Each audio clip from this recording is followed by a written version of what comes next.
नमस्कार मित्रों, स्वागत है आपका आपके अपने YouTube चैनल अडानिया एजुकेशन पर।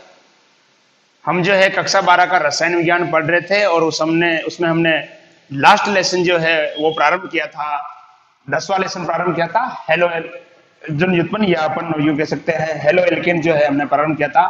चैप्टर का नाम है आपके हेलोजन व्युत्पन्न। और लास्ट लेक्चर में हमने बात की थी जो हेलो एल्केन होते हैं उनके सामान्य परिचय के बारे में बात की थी, उनके टाइप्स क्या होते हैं, जैसे 1 degree 2 degree 3 degree, mono halo alkane, die halo alkane, और हेलोजन कार्बन की जो बंध की प्रकृति है उसको लेकर हमने पिछली कक्षा में चर्चा की थी।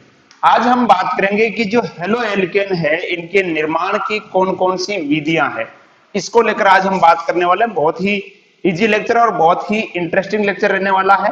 और मैं बता देता हूं आपको कि यहां मैं केवल वही आपको पढ़ाऊंगा जो आपके बुक के अंदर है, और जितना आपकी किताब के अंदर दिया हुआ है और जितना आपके बोर्ड परीक्षा के अंदर पूछा जाता है। आई एम 100% श्योर कि इस लेक्चर के बाहर जो मैं आपको पढ़ा रहा हूं उसके बाहर आपके बोर्ड परीक्षा में कोई भी क्वेश्चन जो है बाहर नहीं जाएगा। बिल्कुल अगर आप इसको लेक्चर को ध्यान से देखोगे और टेलीग्राम चैनल से जो नोट्स जो हमने डाल रखे वहां से डाउनलोड कर लोगे, आपको किसी प्रकार का और एक्स्ट्रा पढ़ने की आवश्यकता नहीं है। अकॉर्डिंग टू 12th के लिए आपको बाहर से पढ़ने की कोई आवश्यकता नहीं है। रही बात जेई और नीट की, कुछ बच्चे बोल रहे थे, तो उसके लिए देखिए हम अलग से सीरीज लेके आएंगे और वो अभी हम नहीं कर रहे हैं। ठीक है, अभी हमारा जो मुख्य फोकस है वो केवल 12th क्लास के ऊपर है, तो हम अभी उतना ही करा रहे हैं जितना आपको 12th के हिसाब से यानी 12वीं बोर्ड के हिसाब से आपको आवश्यक है, और वही मैटर हम आपको करवा रहे हैं।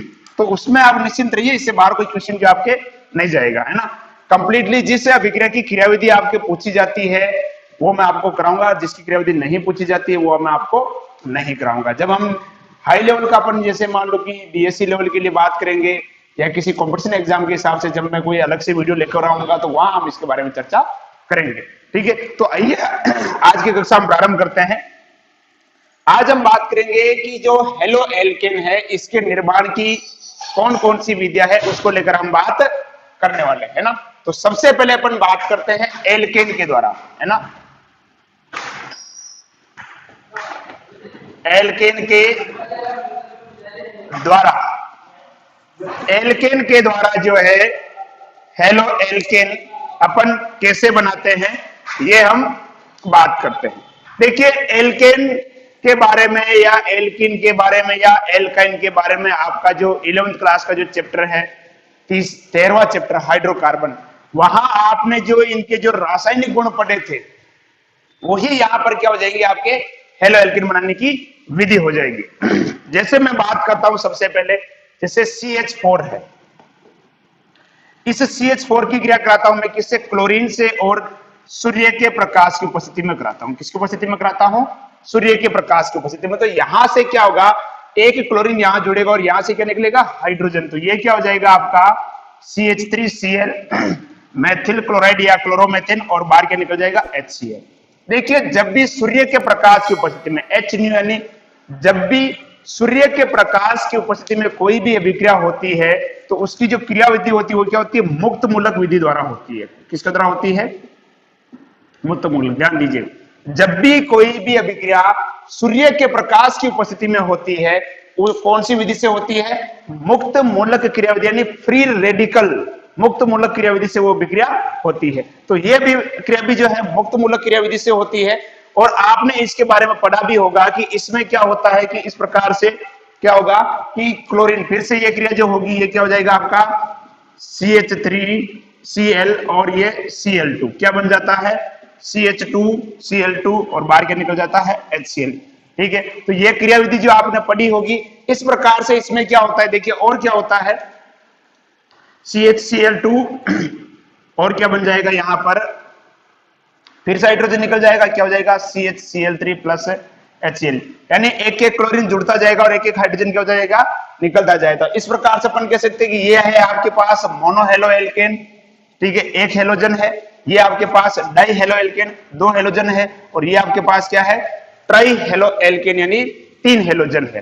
ठीक है, तो इस प्रकार से इस विधि में क्या होता है, mono halo alkane, die halo alkane, try halo alkane का मिश्रण प्राप्त होता है। एल्केन के द्वारा जो अपन हेलो एल्केन बनाते हैं एल्केन के द्वारा जो हम हेलो एल्केन बनाते हैं उसमें आपको mono halo alkane, die halo alkane और ट्राई हेलो एल्केन का क्या प्राप्त होता है, मिश्रण प्राप्त होता है। इसलिए अपन ये कह सकते हैं कि ये जो विधि है शुद्ध हेलो एल्केन बनाने की विधि नहीं है, ठीक है। यानी इस विधि के द्वारा शुद्ध हेलो एल्केन या अपन यूं कह सकते हैं क्लोरो एल्केन जो है वो नहीं बनाई जा सकती है।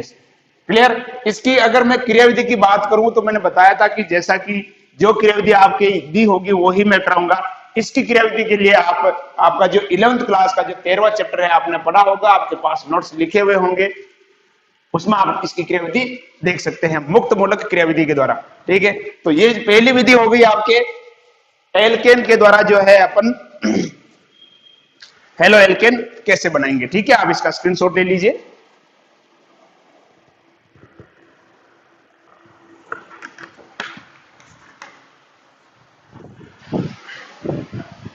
चलिए अगले अपन बात करते हैं एल्कीन के द्वारा।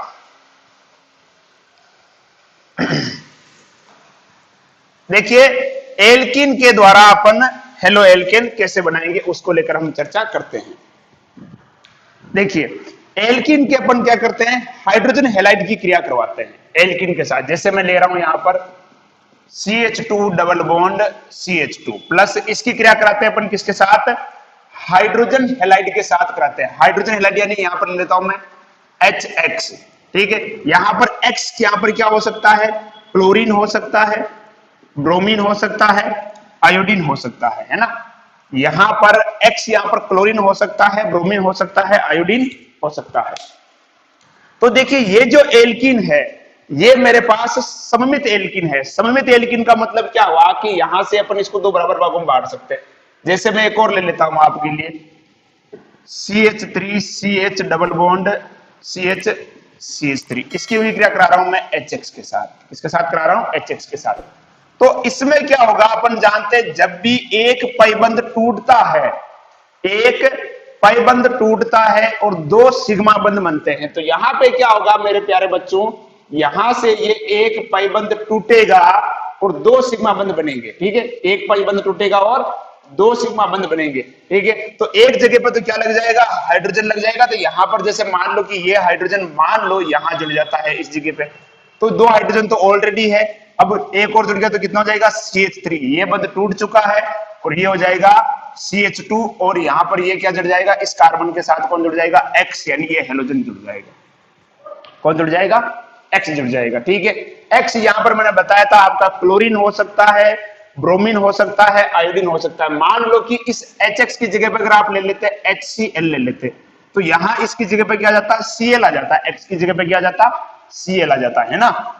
उसी प्रकार से इसकी अगर अपन बात करें तो देखो यहां पर ये पाइबंध टूटेगा और दो सिग्मा बंध बनेंगे, तो एक जगह पे क्या जुड़ेगा, हाइड्रोजन, एक जगह पे हेलोजन, ठीक है। अब आप चाहो तो चाहे इस हाइड्रोजन को इस कार्बन पे जोड़ दो, चाहे इस कार्बन पे जोड़ दो, कोई फर्क नहीं पड़ता, ठीक है। तो क्या हो जाएगा ये CH3, मैंने इस हाइड्रोजन को इस पे जोड़ा, ठीक है, कहीं पर कोई फर्क नहीं पड़ता। तो इस पर क्या जुड़ जाएगा बताओ, अगर इस पे क्या जुड़ जाएगा, हेलोजन, तो ये क्या हो जाएगा CH और क्या हो जाएगा ये X और ये CH2 CH3, ठीक है।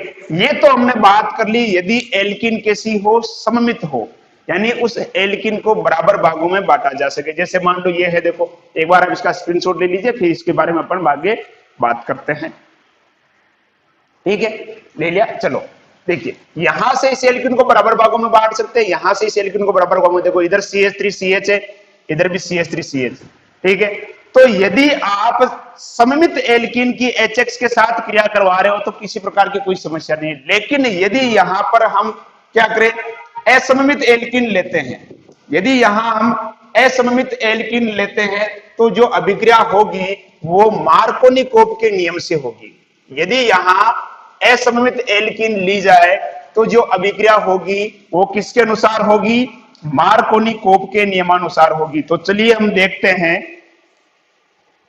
जैसे मैं ले लेता हूं R, देखिए R का मतलब होता है एल्किल समूह, ठीक है। R CH double bond CH2 और इसकी क्रिया अपन करा रहे हैं किसके साथ, HX के साथ करवा रहे हैं। किसके साथ करवा रहे हैं, HX के साथ करवा रहे हैं, ठीक है। अब यहां पर क्या होगा, देखिए यहां पर क्या होगा कि जो अभिक्रिया होगी ये मार्कोनिकोव के नियमानुसार होगी, क्योंकि ये जो एल्कीन है ये कैसी है, असममित। अगर आपको किसी को कंफ्यूजन हो रहा हो तो आप आर की जगह पे CH3 भी लिख सकते हो, यानी ये एल्किल समूह होता है। क्या होता है, आर का मतलब एल्किल समूह होता है, ठीक है। जहां पर आप CH3 लिखो चाहे C2H5 लिखो वो आपकी मर्जी है, ठीक है। तो अब क्या होता है देखिए कि ये असममित एल्कीन है और इस असममित एल्कीन पर हाइड्रोजन हैलाइड यानी HX का अपन क्या करवा रहे हैं, योग करवा रहे हैं। इस पर किसका योग करवा रहे हैं अपन, HX का। तो ये जो अभिक्रिया होगी ये मार्कोनिकोव के नियम के अनुसार होगी। अब आप कहोगे गुरुजी ये मार्कोनिकोव का नियम क्या होता है, तो दोस्तों आपने 11th के अंदर पढ़ा होगा मार्कोनिकोव के नियमानुसार जब किसी असममित एल्कीन की क्रिया हाइड्रोजन हैलाइड से करवाई जाती है। मार्कोनिकोव का नियम क्या होता है, देखिए जब किसी असममित एल्कीन की क्रिया हाइड्रोजन हैलाइड से करवाई जाती है तो हाइड्रोजन उस कार्बन पर जुड़ता है, तो हाइड्रोजन उस कार्बन पर जुड़ता है जहां हाइड्रोजन की संख्या अधिक हो। हाइड्रोजन उस कार्बन पर जुड़ता है जहां हाइड्रोजन की संख्या अधिक हो और हेलोजन उस कार्बन पर जुड़ता है जहां हाइड्रोजन की संख्या कम हो, ठीक है। तो यहां अगर हम बात करें कि ये दोनों देखिए द्विबंधित कार्बन है और इसमें अपने को किसका योग करवाना है, HX का योग करवाना है। तो मार्कोनिकोव के नियम से हाइड्रोजन वहां जुड़ेगा या उस द्विबंधित कार्बन से जुड़ेगा जहां हाइड्रोजन की संख्या अधिक हो और हेलोजन उस द्विबंधित कार्बन से जुड़ेगा जहां हाइड्रोजन की संख्या कम हो। तो ये क्या बनेगा देखिए CH3CH और यहां कौन जुड़ेगा, X जुड़ेगा और इधर कौन जुड़ेगा, हाइड्रोजन। तो ये क्या हो जाएगा, CH3 हो जाएगा। क्या हो जाएगा, CH3। और ले लेते हैं अपन इसका एग्जांपल, देखो CH3 CH2 CH double bond CH2 इसकी क्रिया अपन कराते हैं HX के साथ, किसके साथ करवाते हैं, HX के साथ इसकी क्रिया अपन करवाते हैं, ठीक है। तो यहां क्या होगा देखो, यहां पर ये हाइड्रोजन कहां लगेगा, यहां जुड़ेगा और ये हेलोजन कहां जाएगा, यहां जाएगा, क्योंकि ये भी देखो जो एल्कीन आपको दिखाई दे रही है कैसी है, असममित। तो यहां क्या होगा, ये क्या बन जाएगा आपका CH3 CH2 CH क्या लग गया इसके साथ X और ये क्या हो गया CH3, ठीक है। ये जो अभिक्रिया होती है ये किस प्रकार की अभिक्रिया होती है, नाभिक स्नेही होती है या इलेक्ट्रॉन स्नेही होती है, ठीक है। ये जो अभिक्रिया होती है इलेक्ट्रॉन स्नेही प्रकार की होती है, यानी इसमें जो आक्रमण करेगा पहले कौन करेगा, हाइड्रोजन आक्रमण करेगा। कौन आक्रमण करेगा, हाइड्रोजन पहले आक्रमण करेगा, ठीक है। इसलिए ये कौन सी होती है, इलेक्ट्रॉन स्नेही प्रकार की अभिक्रिया होती है, ठीक है। तो ये अपन ने बात की असममित एल्कीन पर। असममित एल्कीन पर जब भी अपन हाइड्रोजन हैलाइड का योग करवाएंगे तो जो अभिक्रिया होगी वो किसके अनुसार होगी, मार्कोनिकोव के नियम के अनुसार होगी। किसके अनुसार होगी, मार्कोनिकोव के नियम के अनुसार होगी। और मार्कोनिकोव का नियम क्या कहता है कि जब किसी असममित एल्कीन की क्रिया HX के यानी हाइड्रोजन हैलाइड से करवाई जाती है तो हाइड्रोजन उस द्विबंधित कार्बन पर जुड़ता है जहां हाइड्रोजन की संख्या अधिक हो और हेलोजन उस द्विबंधित कार्बन से जुड़ता है जहां हाइड्रोजन की संख्या कम हो। क्लियर। अब देखिएगा आगे क्या होता है, यदि मैं क्या करूं, यहीं पर इस असममित एल्कीन को ही लेता हूं और इसमें क्या करता हूं, परऑक्साइड की उपस्थिति में यह अभिक्रिया मैं करवाता हूं।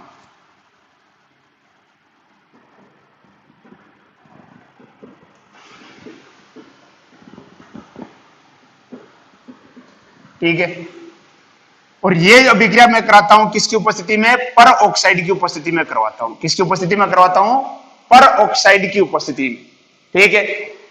तो क्या होगा, ये जो अभिक्रिया होगी अब मार्कोनिकोव के नियम के क्या होगी, विपरीत होगी, यानी एंटी मार्कोनिकोव के नियमानुसार होगी। किसके अनुसार होगी, एंटी मार्कोनिकोव के नियमानुसार होगी। यानी यदि किसी असममित एल्कीन पर HX का योग करवाया जाता है, ध्यान दीजिएगा, यदि परऑक्साइड की उपस्थिति में, यदि परऑक्साइड की उपस्थिति में असममित एल्कीन पर HX का योग करवाया जाता है तो अभिक्रिया मार्कोनिकोव के नियम के क्या होती है, विपरीत होती है। अर्थात हाइड्रोजन वहां जुड़ेगा जहां हाइड्रोजन की संख्या कम हो और हेलोजन वहां जुड़ेगा जहां हाइड्रोजन की संख्या क्या हो, अधिक हो। कब? जब ये अभिक्रिया किसकी उपस्थिति में हो रही हो? पर ऑक्साइड की उपस्थिति में हो रही हो, तो ये स्थिति होती है। तो अपने पास क्या आ जाएगा? देखो CH3, ये क्या हो जाएगा? CH, यहां पर क्या जुड़ जाएगा? हेलोजन, तो ये क्या हो जाएगा? X, और ये क्या हो जाएगा? CH3, क्या हो जाएगा? CH3। ऐसा कब होगा? जब ये अभिक्रिया किसकी उपस्थिति में हो रही हो? पर ऑक्साइड की उपस्थिति में यह अभिक्रिया हो रही हो। तो इस प्रकार की जो स्थिति है ये देखने को मिलती है। क्लियर? तो ये विधि अपन ने देख ली कि जो एल्कीन है उस एल्कीन के द्वारा हम हेलो एल्केन कैसे बनाएंगे। ये आपके पास हेलो एल्केन आ गया है। और देखिए, अगर आपसे पूछा जाए कि ये कौन सा हेलो एल्केन है, ये किस प्रकार का है, तो हम कह सकते हैं गुरुजी ये जो हेलोजन है, ये हेलोजन जिस कार्बन से जुड़ा हुआ है, वो कार्बन कितने कार्बन से जुड़ा हुआ है? वो कार्बन 2 कार्बन से जुड़ा हुआ है। इसलिए ये गुरुजी ये क्या हो जाएगा? ये 2 डिग्री, या अपन कह सकते हैं द्वितीयक एल्किल हैलाइड कहलाएगा। क्या कहलाएगा? द्वितीयक एल्किल हैलाइड कहलाएगा। क्लियर? आगे हम बात करते हैं कि जो एल्कोहल है उसके द्वारा अपन हेलो एल्केन कैसे बनाते हैं। तो चलिए आगे की विधि हम बात करते हैं। इससे पहले अपन बात कर लेते हैं कि यदि यहां पर देखिए हम क्या लिख रहे थे? HX लिख रहे थे। क्या लिख रहे थे? HX। ठीक है, तो यहां मैं थोड़ी चर्चा कर लेता हूं। यदि HX में अगर आपके पास क्या हो? HCl हो, या क्या हो? HBr हो, या फिर क्या हो? HI हो। इन तीनों में से सबसे पहले अभिक्रिया कौन करेगा? इन तीनों में से हमने लिया था ना यहाँ पर HX, तो इन तीनों में सबसे पहले अभिक्रिया कौन करेगा? सबसे पहले अभिक्रिया कौन करेगा, इसकी हम बात करते हैं। तो देखिए, अगर मैं इसके अभिक्रिया के ऑर्डर की अगर मैं बात करता हूं, तो जो सबसे ज्यादा क्रियाशील होगा वो कौन होगा? HI होगा। उसके बाद कौन होगा? HBr होगा। और सबसे कम कौन होगा? HCl। आप कहोगे गुरुजी ऐसा क्यों है? ऐसा क्यों है? देखिए, जब हम क्या करते हैं, वर्ग में ऊपर से नीचे चलते हैं, तो फ्लोरीन, क्लोरीन, ब्रोमीन, आयोडीन, यही होता है ना। जब हम वर्ग में ऊपर से नीचे चलते हैं, तो हम जानते हैं कि वर्ग में ऊपर से नीचे चलने पर परमाणु का आकार क्या होता है? बढ़ता है। वर्ग में ऊपर से नीचे चलने पर परमाणु का आकार क्या होता है? बढ़ता है। जब आकार बढ़ेगा तो इलेक्ट्रॉन नाभिक से क्या होंगे? दूर होंगे। और ऐसे में हम जानते हैं कि जब आकार बढ़ जाता है तो जो बंध जो है वो क्या हो जाता है? दुर्बल हो जाता है। आकार बढ़ने से बंध क्या होता है? दुर्बल होता है। तो हम यहां देख रहे हैं कि अगर हम इनकी बात करें तो इन तीनों में जो आकार बड़ा होगा, किसका बड़ा होगा? आयोडीन का बड़ा होगा। तो जो दुर्बल बंध होगा वो किसका बंध होगा? HI। इसका बंध क्या होगा? दुर्बल होगा। दुर्बल होने के कारण ये बंध आसानी से टूट जाएगा। और जब ये बंध आसानी से टूटेगा तो अभिक्रिया भी क्या होगी? आसानी से हो जाएगी। ठीक है, तो सबसे अधिक क्रियाशीलता जो होती है वो किसकी होती है? HI की होती है।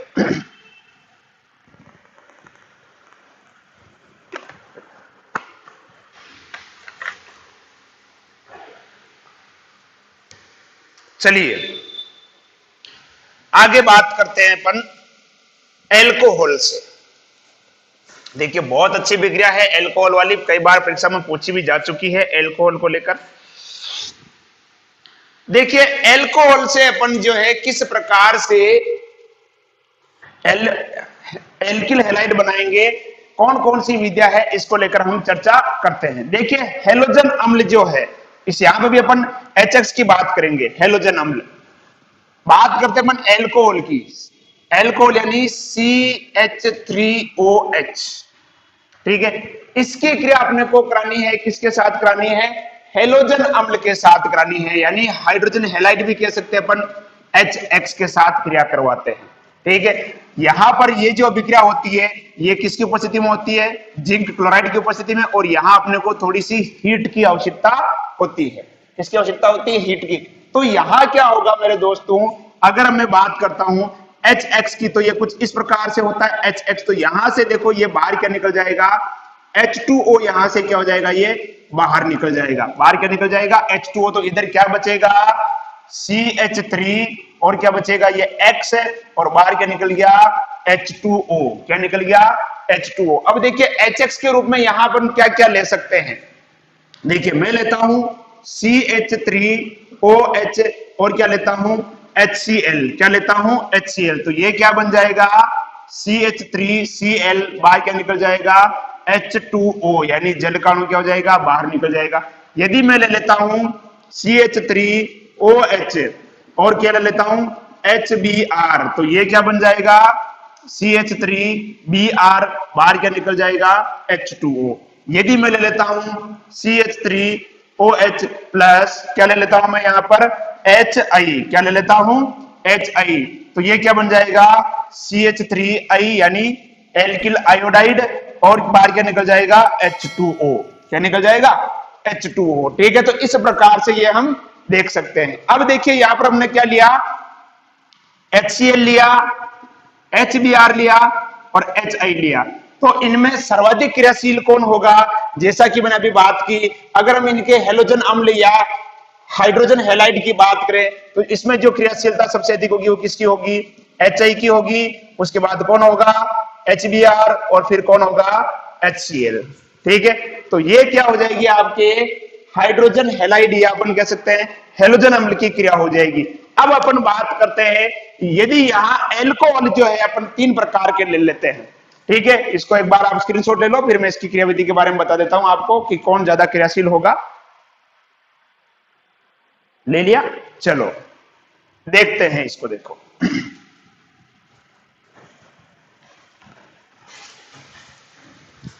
इसको हम समझने का प्रयास करते हैं। देखो इधर ये भी बहुत कई बार पूछा जाता है, CH3OH, ये आपका 3 डिग्री एल्कोहल है, या जिसे अपन कह सकते हैं तृतीयक एल्कोहल। गुरुजी कैसे होगा, देखिए ये OH समूह, ये क्या है, एल्कोहल को दर्शाता है, और ये OH समूह जिस कार्बन से जुड़ा हुआ है, ये OH समूह जिस कार्बन से जुड़ा हुआ है, ये कार्बन कितने से जुड़ा हुआ है, 1 2 3।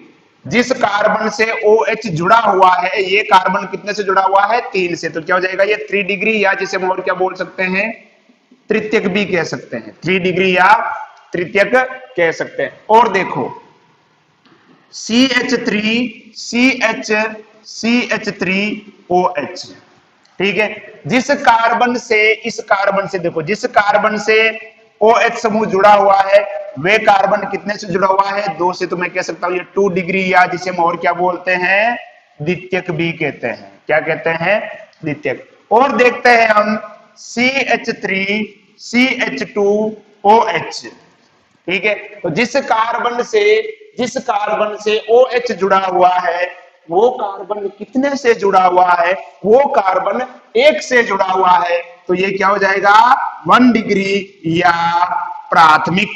क्या हो जाएगा, 1 डिग्री या प्राथमिक। अब देखिएगा CH3OH, तो ये क्या हो जाएगा, 0 डिग्री, क्योंकि जिस कार्बन से OH जुड़ा हुआ है वो किसी से नहीं जुड़ा हुआ है। क्लियर। अब अगर बात करते हैं कि जैसे मैंने बात की कि सबसे अधिक क्रियाशीलता की बात की, तो कौन था, HI, उससे कम कौन था, HBr, उससे कम कौन था, HCl। सर आपने HF की बात क्यों नहीं की। देखिए HF जो होता है, हाइड्रोजन फ्लोराइड जो होता है, वो बहुत ज्यादा क्रियाशील होता है, उसकी विक्रिया क्या होती है, प्रचंड होती है, विस्फोट के साथ होती है, इसलिए हम उसका उपयोग नहीं करते हैं। ठीक है, तो इनका जो कारण मैंने आपको बताया है कि ये ज्यादा क्रियाशील क्यों होगा, क्योंकि इसका आकार बड़ा होता है आयोडीन का, यहाँ बंध क्या होता है, दुर्बल होता है, वो बंध आसानी से टूट जाता है, इसलिए ये सबसे पहले क्रिया करता है। ठीक है, ये तो हमने इसके बारे में बात कर ली। ठीक है, अब हम बात करते हैं, हमने जो एल्कोहल लिया है, उन तीनों एल्कोहल में से ज्यादा क्रियाशील कौन होगा। ठीक है, जैसे मान लो अगर मैं 3 डिग्री एल्कोहल लेता हूं, यहां पर CH3 और ये क्या हो जाएगा, OH, और यहां मैं ले लेता हूं HCl। क्या ले लेता हूं, HCl ले लेता हूं। तो यहां से क्या निकल जाएगा, ये जल बाहर निकल जाएगा। देखो H यानी H2, और ये O बाहर क्या निकल जाएगा, ये H2 क्या हो जाएगा, बाहर निकल जाएगा, तो इधर क्या बचेगा, देखो ये CH3 CH3 CH3 और ये क्या है C, और क्या लग जाएगा Cl, है ना। तो ये हो जाएगा CH3, ऊपर भी क्या हो जाएगा आपका CH3 यानी मेथिल समूह, नीचे भी मेथिल समूह, और ये क्या हो गया Cl। ठीक है, ये मैंने 3 डिग्री का भी एग्जांपल करके बता दिया। उसी प्रकार से अगर हम 2 डिग्री लेंगे तो यहां से ये OH निकल जाएगा और यहां पर कोई ना कोई हेलोजन लग जाएगा। 1 डिग्री का हमने करके देखा था, ठीक है, सॉरी 0 डिग्री का हमने करके देखा था। ठीक है, अब इन तीनों में से 3 डिग्री, 2 डिग्री, 1 डिग्री या चौथा भी ले लेते हैं 0 डिग्री, अगर ये एल्कोहल लिए जाए तो इनमें से सबसे पहले अभिक्रिया कौन देगा? इन तीनों एल्कोहल में से HX के साथ, इन तीनों एल्कोहल में से HX के साथ सबसे पहले अभिक्रिया कौन देगा, है ना। इनके साथ अभिक्रिया पहले कौन देगा? तो मैं यहां कहूंगा कि जो 3 डिग्री है वो सबसे पहले HX के साथ अभिक्रिया देगा। तो इनकी क्रियाशीलता का क्रम क्या हो जाएगा? सबसे पहले 3 डिग्री क्रिया करेगा, उसके बाद 2 डिग्री, फिर 1 डिग्री और 0 डिग्री। इसकी क्रियाशीलता का क्रम ये होगा। गुरुजी क्यों होगा? तो घबराने की बात नहीं है, ठीक है, यहां हम इनके कारण को भी जानेंगे। ठीक है, अब समझिएगा ध्यान से, ठीक है, यहां आपको थोड़ा 11th का कंसेप्ट लगाना पड़ेगा, जहां आपने कार्ब धनायन और कार्ब ऋणायन के बारे में पढ़ा था, कार्ब धनायन और कार्ब ऋणायन के बारे में पढ़ा था। ठीक है, आपने वहां पर प्रेरणिक प्रभाव यानी इंडक्टिव इफेक्ट के बारे में भी कक्षा 11 में पढ़ा होगा। इंडक्टिव इफेक्ट यानी प्रेरणिक प्रभाव यानी इलेक्ट्रॉन को धकेलना, उसके बारे में भी पढ़ा होगा, या इलेक्ट्रॉन को खींचने के बारे में आपने कक्षा 11 में पढ़ा होगा। और कार्ब धनायन, कार्ब ऋणायन या जिसे हम बोलते हैं कार्बोकेटाइन और कार्बो एनाइन के बारे में भी आपने कक्षा 11 में पढ़ा होगा। तो वही कंसेप्ट अपने को यहां पे लगाना है। तो समझिएगा, जब यहां से OH निकलेगा तो यहां पर क्या होगा कि हम जानते हैं इस ऑक्सीजन की विद्युत ऋणता, इस ऑक्सीजन की विद्युत ऋणता कार्बन से ज्यादा है, तो ये इलेक्ट्रॉन कौन ले जाएगा? यहां से ये इलेक्ट्रॉन कौन ले जाएगा? ऑक्सीजन ले जाएगा। तो यहां पर कार्बन के ऊपर क्या जाएगा? धनायन आ जाएगा। कार्बन पर क्या जाएगा? यानी धनावेश आ जाएगा। कार्बन पर क्या जाएगा? धनावेश। यहां से भी इलेक्ट्रॉन कौन ले जाएगा? ऑक्सीजन की विद्युत ऋणता ज्यादा है तो इलेक्ट्रॉन कौन ले जाएगा? ऑक्सीजन। तो यहां पर भी कार्बन पर क्या जाएगा? धनावेश आ जाएगा। क्या जाएगा? धनावेश। यहां से भी इलेक्ट्रॉन कौन ले जाएगा? ऑक्सीजन। तो कार्बन पर क्या जाएगा? धनावेश। और यहां से भी ऑक्सीजन कौन ले जाएगा? इलेक्ट्रॉन कौन ले जाएगा? ऑक्सीजन। तो कार्बन पर क्या जाएगा? धनावेश आ जाएगा।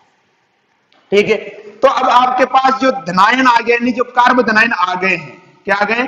कार्ब धनायन। ठीक है, अब देखिएगा, ये कार्ब धनायन है, नहीं इस कार्बन के ऊपर धनावेश है और ये कार्ब धनायन, और ये कार्बन कितने से जुड़ा हुआ है? 3 से। तो ये क्या हो जाएगा? 3 डिग्री हो जाएगा। कौन हो जाएगा? 3 डिग्री। ठीक है, और इसमें अगर हम बात करें तो ये कार्ब धनायन है और कितने से जुड़ा हुआ है? 2 से। तो ये क्या हो जाएगा? 2 डिग्री। इसकी बात करें तो ये कार्ब धनायन है, कितने से जुड़ा हुआ है? 1 से। तो क्या हो जाएगा? 1 डिग्री। और अगला वाला वो तो है ये 0 डिग्री। ठीक है, अब मैं पूछूं आपको कि इनमें से सबसे ज्यादा स्थायी कौन होगा? सबसे ज्यादा स्थायी कौन होगा? तो देखिए, स्थायित्व की अगर हम बात करें तो ये जो +3 तीन समूह आपको दिखाई दे रहे हैं, CH3 CH3 CH3, ये क्या दर्शाते हैं? +I प्रभाव दर्शाते हैं। क्या दर्शाते हैं? +I प्रभाव दर्शाते हैं। ध्यान दीजिएगा, ये क्या दर्शाते हैं? +I प्रभाव दर्शाते हैं। तो ये क्या करेंगे? ये इलेक्ट्रॉन को किस तरफ धकेलेंगे? कार्बन की तरफ धकेलेंगे। किस तरफ धकेलेंगे? कार्बन की तरफ धकेलेंगे, जिसके कारण क्या हो जाएगा? इसका जो धनावेश है वो क्या हो जाएगा? कम हो जाएगा। क्या हो जाएगा? कम। ठीक है, ये भी यही चाहता है कि इसका धनावेश कम हो जाए। ठीक है, यानी अपन यूं कह सकते हैं कि इनमें सबसे अधिक जो स्थायी होता है, सबसे अधिक जो स्थायी होता है वो कौन होता है? 3 डिग्री कार्ब धनायन सबसे अधिक स्थायी होता है, और किसी भी अभिक्रिया में वह उत्पाद सबसे अधिक बनता है जिसका स्थायित्व जो है वो सर्वाधिक होता है। ठीक है, इनके स्थायित्व के बारे में आपने कक्षा 11 में डिटेल में आपने पढ़ा होगा, विस्तार से आपने अध्ययन किया होगा। ठीक है, तो यहां पर अगर हम बात करें, जो 3 डिग्री कार्ब धनायन है वो सबसे अधिक स्थायी होगा, और जिसका स्थायित्व ज्यादा होता है किसी भी अभिक्रिया में वे उत्पाद सबसे अधिक बनता है जिसका स्थायित्व क्या होता है? सबसे ज्यादा होता है। ठीक है, तो सबसे अधिक स्थायित्व किसका होगा? 3 डिग्री का। तो ये सबसे ज्यादा बनेगा, मतलब सबसे पहले अभिक्रिया देगा। ठीक है। और जो 2 डिग्री है इसका स्थायित्व कम होगा तो ये थोड़ी बाद में विक्रिया देगा। 1 डिग्री का स्थायित्व और भी कम होगा तो ये और लेटर विक्रिया होगा देगा। और 0 डिग्री का स्थायित्व सबसे कम होगा तो ये और भी धीमे तरह से विक्रिया देगा। ठीक है, तो यहाँ पर अगर OH निकलने के बाद भी ये क्या रहता है, स्थायी रहता है, इसलिए आसानी से ये OH दे देता है। ठीक है, ये आसानी से OH दे देगा, जिसका कारण यहाँ पर क्या जाएगा CH3 यानी ये धनायन आ जाएगा, जिसकी वजह से इस पर अटैक कौन करेगा, हेलोजन आसानी से अटैक कर लेगा। ठीक है, तो सबसे ज्यादा जो क्रियाशीलता होगी वो किसकी होगी, 3 डिग्री की होगी। इसके बाद किसकी होगी, इसके बाद 2 डिग्री की होगी और इसके बाद किसकी होगी 1 डिग्री और सबसे कम कौन होगा 0 डिग्री। ठीक है, तो आप इसका स्क्रीनशॉट ले लीजिए, फिर हम इसके आगे चर्चा करते हैं। क्लियर, चलो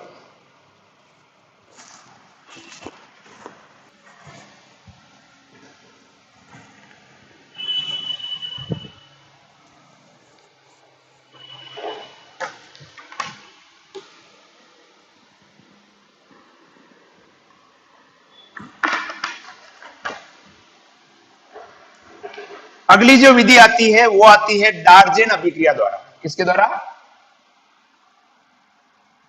डार्जेन अभिक्रिया द्वारा। डार्जेन अभिक्रिया कह सकते हो या डार्जेन प्रक्रम कह सकते हो। ठीक है, ये बहुत ही इंपॉर्टेंट है और कई बार जो है परीक्षा में पूछी भी जा चुकी है। देखिए डार्जेन प्रक्रम में क्या होता है, इसमें हम क्या करते हैं, एल्कोहल की क्रिया, किसकी क्रिया, एल्कोहल की क्रिया जो है हम कराते हैं थायोनिल क्लोराइड से, यानी SOCl2। इसको क्या बोलते हैं, थायोनिल क्लोराइड। क्या कहते हैं, थायोनिल क्लोराइड। और किसकी उपस्थिति में कराते हैं, पिरिडीन की उपस्थिति में। पिरिडीन का सूत्र क्या होता है, C5H5N। क्या होता है, C5H5N। इसको अपन क्या बोलते हैं, पिरिडीन कहते हैं। क्या कहते हैं, पिरिडीन। ठीक है, तो यहां क्या बनता है, RCl plus SO2 plus HCl। कैसे होता है, देखिए इसको मैं क्या लिख रहा हूं, R को मैं लिख रहा हूं CH3। क्या लिख रहा हूं, CH3। अब मैं इसको पूरा खोल के लिख रहा हूं, समझिएगा ध्यान से, ये O और ये H।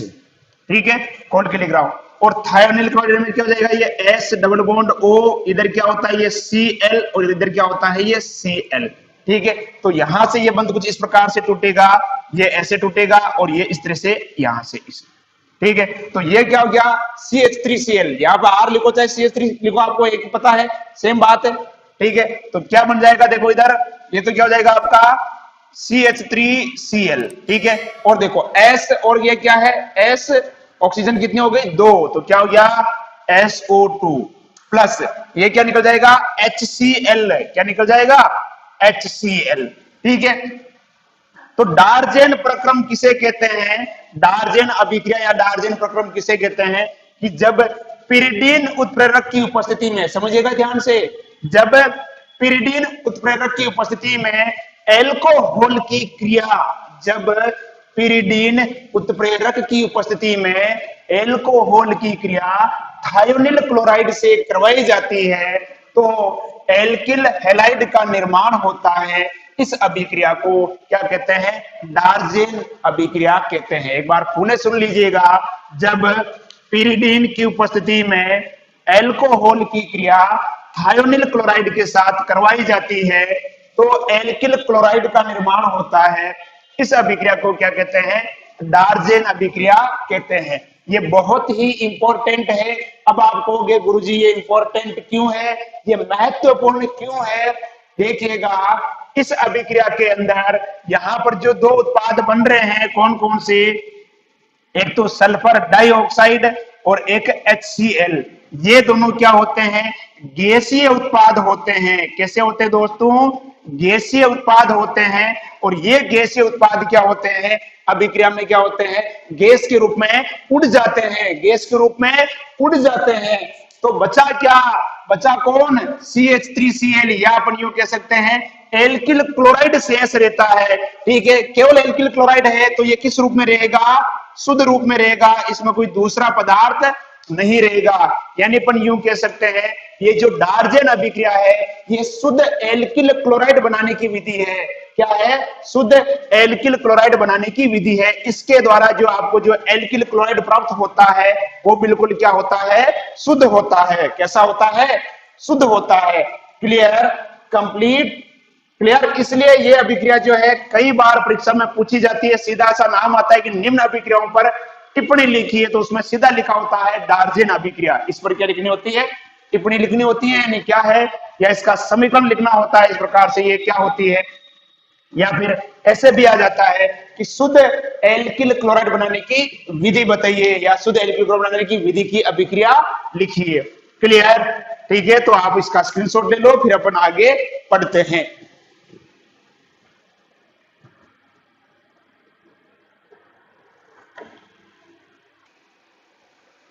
ले लिया? चलो, तो यहां पे हमने एल्कोहल में दो विधियां देख ली। पहली तो कौन सी थी अपनी? जब एल्कोहल की क्रिया अपन किसके साथ कराते हैं? हैलोजन अम्ल के साथ करवाते हैं। किसके साथ करवाते हैं? हैलोजन अम्ल यानी HX के साथ। दूसरी हमने देखी किसके साथ कराते हैं? थायोनिल क्लोराइड के साथ। किसके साथ कराते हैं? थायोनिल क्लोराइड के साथ। अगली अपन देखते हैं एल्कोहल की क्रिया जब अपन किसके साथ कराते हैं? फास्फोरस हैलाइड के साथ करवाते हैं। किसके साथ करवाते हैं? जब हम एल्कोहल की क्रिया फास्फोरस हैलाइड यानी PCl5 और PCl3 यानी फास्फोरस पेंटाक्लोराइड और फास्फोरस ट्राइक्लोराइड के साथ जब हम अभिक्रिया करवाते हैं तो भी अपने को क्या प्राप्त होता है? अपने को एल्किल हैलाइड जो है वो प्राप्त होता है। देखिएगा क्या होता है इसके अंदर। जैसे मैं ले रहा हूं एल्कोहल ROH लेता हूं और इसकी क्रिया में किसके साथ कराता हूं? फास्फोरस पेंटाक्लोराइड के साथ कराता हूं, यानी PCl5 के साथ करवाता हूं। किसके साथ करवाता हूं? PCl5 के साथ। तो मुझे क्या प्राप्त होता है? मुझे प्राप्त होता है यहां पर RCl plus POCl3 plus HCl, यानी ये क्या प्राप्त हो गया? मुझे एल्किल क्लोराइड प्राप्त हो गया। मित्रों क्या प्राप्त हो गया? Alkyl chloride. गुरुजी ये कैसे होता है? तो इसको भी हम समझ लेते हैं। समझने के लिए देखिएगा, इस R को फिर से मैं क्या लिख रहा हूं? CH3 लिख रहा हूं। ये ऑक्सीजन हो गया और ये क्या हो गया? H हो गया। अब देखिएगा फास्फोरस के साथ क्या जुड़ा हुआ है? फास्फोरस के साथ जुड़े हुए हैं क्लोरीन। देखिएगा ये क्लोरीन, इधर भी ये क्लोरीन, ये क्लोरीन, ये क्लोरीन और ये क्लोरीन। ठीक है, तो ये इस प्रकार से टूटेगा, यहां से ये ऐसे टूट जाता है और ये इस प्रकार से यहां से आप तोड़ दो समझने के लिए। ठीक है, तो ये क्या हो गया? CH3Cl। क्या हो गया? CH3Cl, यानी ये बन गया आपका मेथिल क्लोराइड। और क्या देखो PO और क्लोरीन कितने साथ में? 3, तो क्या हो जाएगा? POCl3। ये क्रियाविधि नहीं है, ये क्रियाविधि नहीं है, ये मैं केवल याद रखने के बेसिस पे, ताकि आपके समझ में आ जाए, आप अभिक्रिया को आसानी से लिख सको कि क्या उत्पाद बनेगा, उसके हिसाब से मैं बता रहा हूं। इसकी क्रियाविधि आपके कोर्स में नहीं दे रखी है। और यहां से क्या निकलेगा? यहां से क्या निकल जाएगा दोस्तों? HCl। क्या निकल जाएगा? HCl।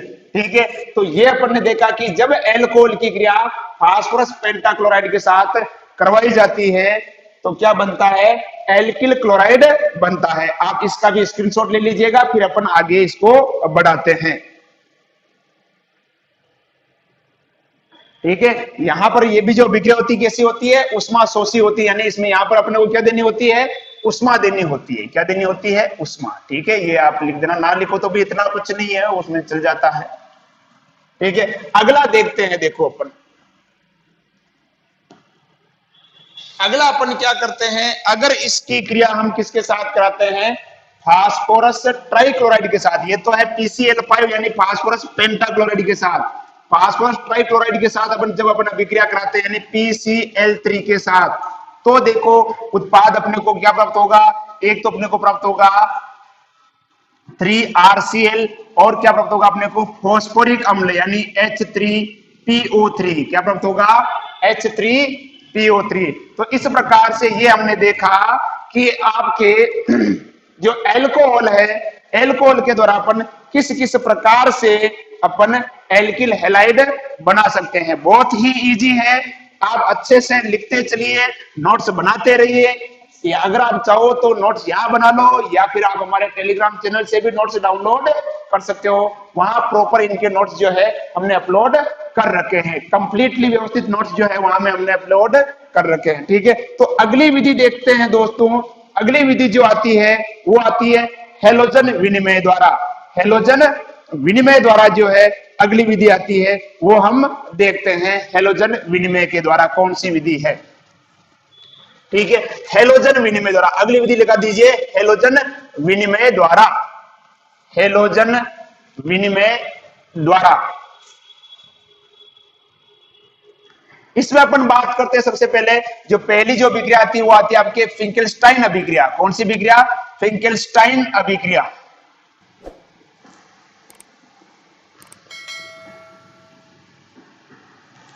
कुछ किताबों में इसको फिंकेल्स्टाइन भी लिखा हुआ है और कुछ किताबों में इसको फिंकेल्स्टीन भी लिखा हुआ है। फिंकेल्स्टीन अभिक्रिया द्वारा, ये किसका भाग है? हैलोजन विनिमय के द्वारा। किसके द्वारा? यानी हैलोजन विनिमय की दो अभिक्रिया आपके दे रखी है। हैलोजन विनिमय, इसकी दो अभिक्रिया आपके दे रखी है। एक तो दे रखी है कौन सी? श्वार्ट्ज अभिक्रिया। कौन सी है? श्वार्ट्ज अभिक्रिया। और एक दे रखी है फिंकेल्स्टीन अभिक्रिया। कौन सी दे रखी है? फिंकेल्स्टीन अभिक्रिया। दोनों को अपन देखते हैं कि क्या होता है इनके अंदर। देखिए फिंकेल्स्टीन अभिक्रिया जो है, इसके अंदर अपन क्या करते हैं, एसीटोन की उपस्थिति में, किसकी उपस्थिति में? एसीटोन की उपस्थिति में एल्किल हैलाइड की क्रिया किसके साथ कराते हैं? सोडियम आयोडाइड के साथ करवाते हैं। जैसे मान लो मैंने ले लिया RCl, आपको भी गुरुजी तो ऑलरेडी है, जब ये ऑलरेडी एल्किल हैलाइड है तो फिर अपन इसके साथ छेड़खानी क्यों कर रहे हैं? भाई ये RCl है, यानी ये एल्किल क्लोराइड है, और मुझे चाहिए मान लो एल्किल आयोडाइड चाहिए। क्या चाहिए? Alkyl iodide. तो एल्किल क्लोराइड को एल्किल आयोडाइड में कैसे परिवर्तित करेंगे? क्वेश्चन आ सकता है, एल्किल क्लोराइड को एल्किल आयोडाइड में कैसे परिवर्तित करेंगे? तो उसको अपन करेंगे किसके द्वारा? फिंकेल्स्टीन अभिक्रिया के द्वारा। तो इसकी क्रिया कराते हैं अपन किसके साथ? सोडियम आयोडाइड के साथ। किसके साथ कराते हैं? सोडियम आयोडाइड के साथ। और किसकी उपस्थिति में? एसीटोन की उपस्थिति में। किसकी उपस्थिति में? एसीटोन की उपस्थिति में ये अपन करवाते हैं। किसकी उपस्थिति में करवाते हैं? एसीटोन की उपस्थिति में। और यहां पर अपन हल्का सा इसको क्या करते हैं? गर्म भी करते हैं। तो यहां से बाहर क्या निकल जाएगा? ये NaCl क्या हो जाएगा? बाहर निकल जाएगा। और आपका क्या बन जाएगा? Ri, और ये बाहर क्या निकल जाएगा? NaCl। क्या निकल जाएगा? NaCl। ठीक है, तो सीधा सा क्वेश्चन आ सकता है, एल्किल क्लोराइड या एल्किल ब्रोमाइड को एल्किल आयोडाइड में कैसे परिवर्तित करेंगे? ठीक है, तो किसके द्वारा करेंगे? फिंकेल्स्टीन अभिक्रिया के द्वारा। आप चाहो तो इसको ऐसे लिख लो, CH3Br प्लस NaI। क्या हो जाएगा? ये किसकी उपस्थिति में? एसीटोन की उपस्थिति में। यहां से बाहर क्या निकल जाएगा? सोडियम ब्रोमाइड, यानी CH3I, और बाहर क्या निकल जाएगा? Sodium bromide. ठीक है, तो ये हो गई आपकी कौन सी अभिक्रिया हो जाएगी? ये हो जाएगी आपके फिंकेल्स्टीन अभिक्रिया। कौन सी अभिक्रिया हो जाएगी? फिंकेल्स्टीन अभिक्रिया। अगली जो अभिक्रिया आती है वो आती है श्वार्ट्ज अभिक्रिया। कौन सी आती है? श्वार्ट्ज अभिक्रिया। वो भी मैं बता देता हूं, श्वार्ट्ज अभिक्रिया। श्वार्ट्ज अभिक्रिया, इसमें भी क्या होता है? हैलोजन विनिमय होता है। क्या होता है? हैलोजन विनिमय। इसको मैं इधर बता रहा हूं। ठीक है, जैसे आपके पास है कोई एल्किल आयोडाइड है। क्या है? Alkyl iodide. इसकी क्रिया अपन कराएंगे सिल्वर फ्लोराइड से करवाएंगे। किससे करवाएंगे? सिल्वर फ्लोराइड से। किससे? AgF से करवाएंगे, सिल्वर फ्लोराइड से। तो यहां से बाहर क्या निकल जाएगा? AgI। बाहर क्या निकल जाएगा? AgI। और ये क्या बन जाएगा? RF, यानी एल्किल फ्लोराइड। और बाहर निकल जाएगा AgI, यानी सिल्वर आयोडाइड जो है यहां से बाहर निकल जाएगा। इसको हम क्या बोलते हैं? श्वार्ट्ज अभिक्रिया कहते हैं। क्या कहते हैं? श्वार्ट्ज अभिक्रिया। जिसको मैं देखो और लिख देता हूं मैं, CH3Cl प्लस क्या है? AgF। ये बन जाएगा, क्या बन जाएगा आपका? CH3F, और बाहर क्या निकल जाएगा? AgCl। क्या निकल जाएगा? AgCl। तो ये कौन सी अभिक्रिया हो गई? श्वार्ट्ज अभिक्रिया हो गई। क्या हो गई? श्वार्ट्ज अभिक्रिया। क्लियर? बहुत ही इजी है और बहुत ही अच्छी है, बहुत ही शानदार। कई बार पूछा भी जाता है कि एल्किल क्लोराइड को एल्किल आयोडाइड में कैसे परिवर्तित करेंगे, या एल्किल क्लोराइड को एल्किल फ्लोराइड में कैसे परिवर्तित करेंगे। तो ये हो गया आपका एल्किल क्लोराइड से एल्किल आयोडाइड, और ये हो गया एल्किल क्लोराइड से एल्किल फ्लोराइड। क्लियर? तो दोनों अभिक्रिया है, बहुत ही इजी है, फिंकलस्टीन अभिक्रिया और श्वार्ट्ज अभिक्रिया। फिंकलस्टीन अभिक्रिया में क्या होगा, एसीटोन की उपस्थिति में, किसकी उपस्थिति में, एसीटोन की उपस्थिति में एल्किल क्लोराइड की क्रिया किसके साथ कराई जाती है, सोडियम आयोडाइड के साथ कराई जाती है, जिसे क्या बनता है, एल्किल आयोडाइड बनता है। ठीक है? और श्वार्ट्ज अभिक्रिया में क्या होता है, एल्किल आयोडाइड या फिर एल्किल क्लोराइड की क्रिया सिल्वर फ्लोराइड के साथ कराई जाती है, जिसे क्या बनता है, एल्किल फ्लोराइड बनता है। क्लियर? तो ये हो गई आपकी फिंकलस्टीन अभिक्रिया और श्वार्ट्ज अभिक्रिया। और ये किसके भाग है, हेलोजन विनिमय। यहां आप देख रहे हो हेलोजन का क्या हो रहा है, आदान प्रदान। यहां सोडियम के साथ आयोडीन जुड़ा हुआ था, तो सोडियम के साथ कौन जुड़ गया, क्लोरीन जुड़ गया, और आयोडीन इधर जुड़ गया। ठीक है? तो यह है हेलोजन विनिमय का भाग है। किसका भाग है, हेलोजन विनिमय। तीसरा जो इसका प्रमुख भाग आता है, एक और आता है हुंस डिकर अभिक्रिया। कौन सी आती है, हुंस डिकर अभिक्रिया। तो उसको भी हम करके देखते हैं, हुंस डिकर अभिक्रिया क्या होती है।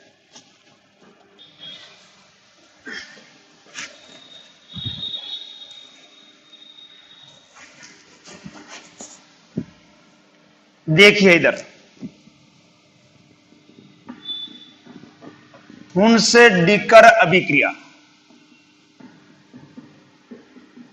देखिए इस अभिक्रिया के अंदर क्या होता है कि जो कार्बोक्सिलिक अम्ल होता है, इसके सिल्वर लवण की क्रिया, मोनोकार्बोक्सिलिक अम्ल के सिल्वर लवण की क्रिया अपन किसके साथ कराते हैं, ब्रोमीन के साथ करवाते हैं। जैसे मान लो RCOOAG, ये हो गया मोनोकार्बोक्सिलिक अम्ल का सिल्वर लवण। इसकी क्रिया अपन किसके साथ कराएंगे, ब्रोमीन के साथ। किसकी उपस्थिति में, कार्बन टेट्राक्लोराइड की उपस्थिति में, CCl4 की उपस्थिति में।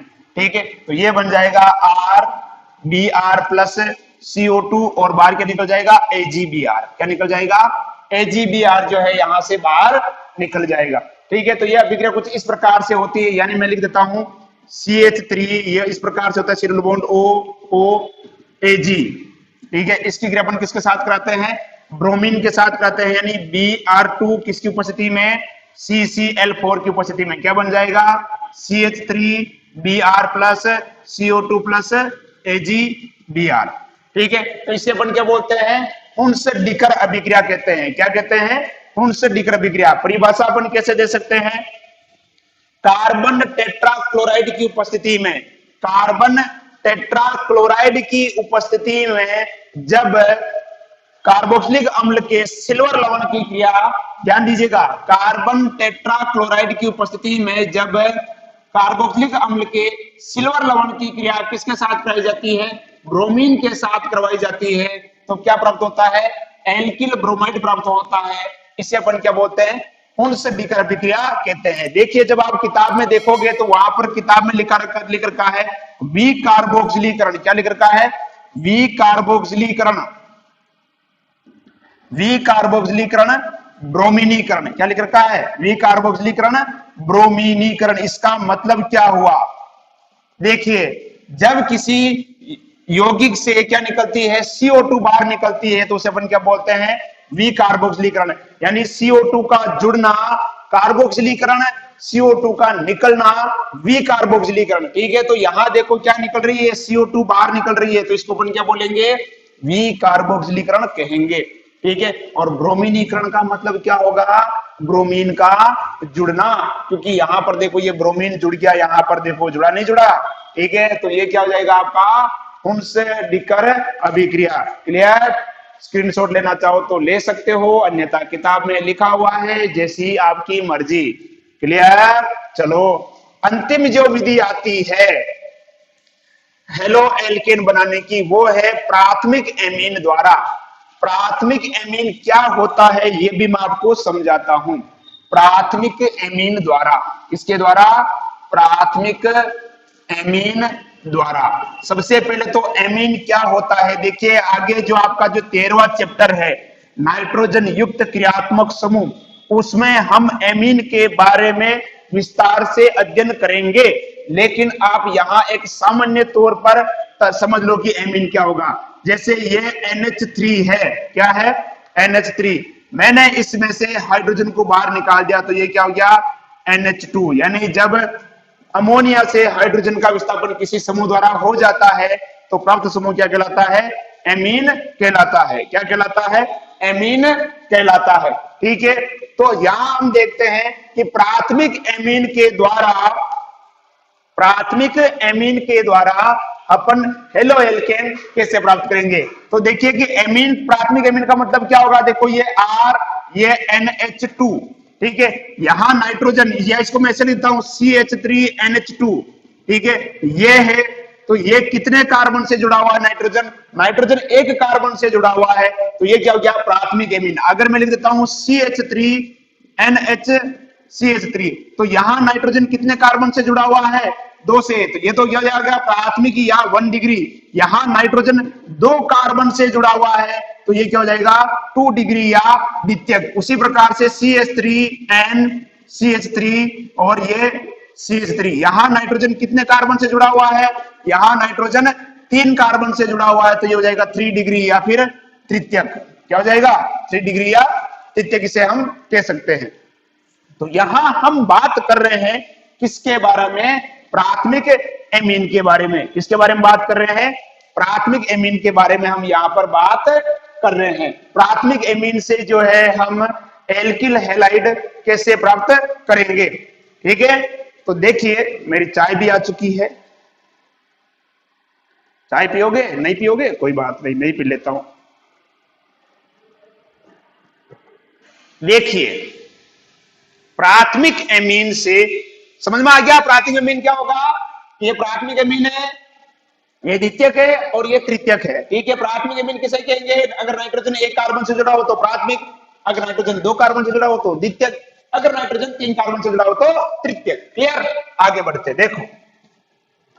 तो ये है आपका प्राथमिक एमीन, है ना, ये रहा सामने, इसको मैं इधर लिख देता हूं,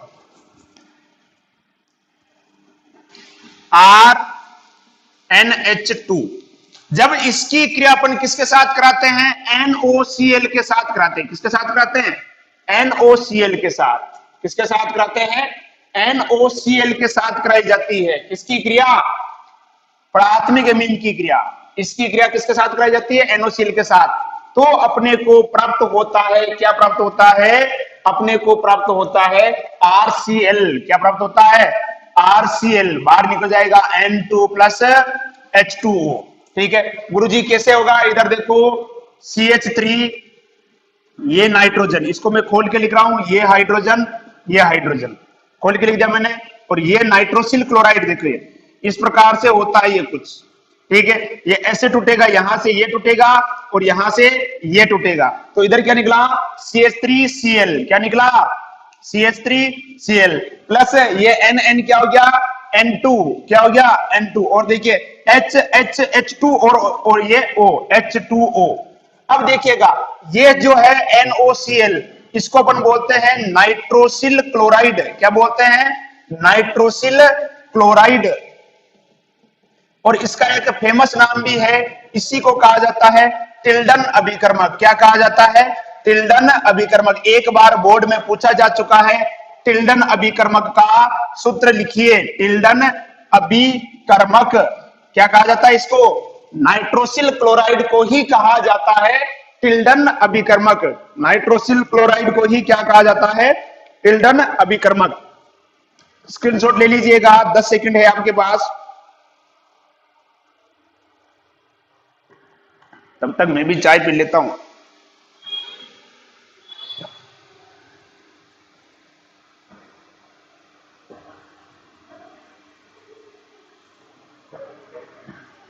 ले लिया, चलो।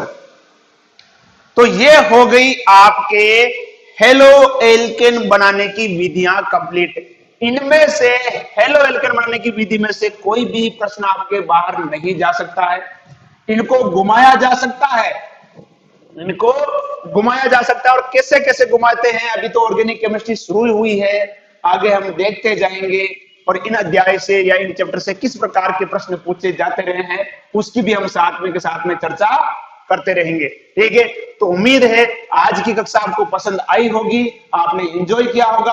ऑर्गेनिक केमिस्ट्री बहुत इजी है, बहुत इंजॉयफुल है, मजेदार है, बस आपके पढ़ने का जो नजरिया है वो अलग होना चाहिए।